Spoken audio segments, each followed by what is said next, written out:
In this video, we're looking at the dashboard dials. On the far left is the engine temperature.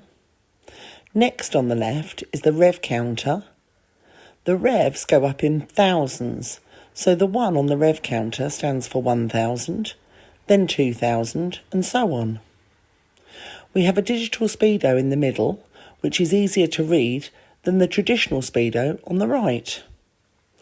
On the far right, we have a fuel gauge.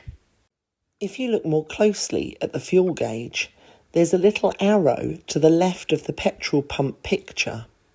That shows which side, when you're at the petrol station, you need to fill up on. As we go back to the dials and we look more closely at the speedo on the right, the large numbers round the outside represent the miles per hour. The smaller numbers on the interior semicircle represent the kilometres per hour. In this country, we use miles per hour. You can see that there's been some lights on. As people release the handbrake and put their seatbelt on, those lights have now disappeared. As we've just pulled the parking brake back on, you can see the red light with the exclamation mark.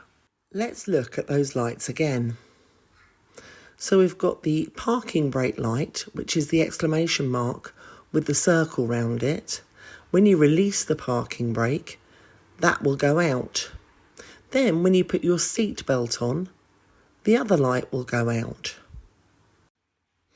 Next, let's turn our attention to the rev counter.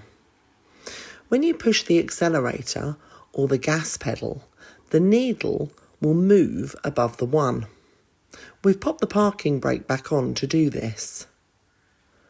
You'll see the needle start to move as we press the gas. When you're going to move off, this is about where you want to set it. When we're looking to change gear, we're going to wait for the needle to get more towards the 2000 revs. Once you turn the key and turn the engine off, there should be no lights remaining on the dashboard. Join us next time.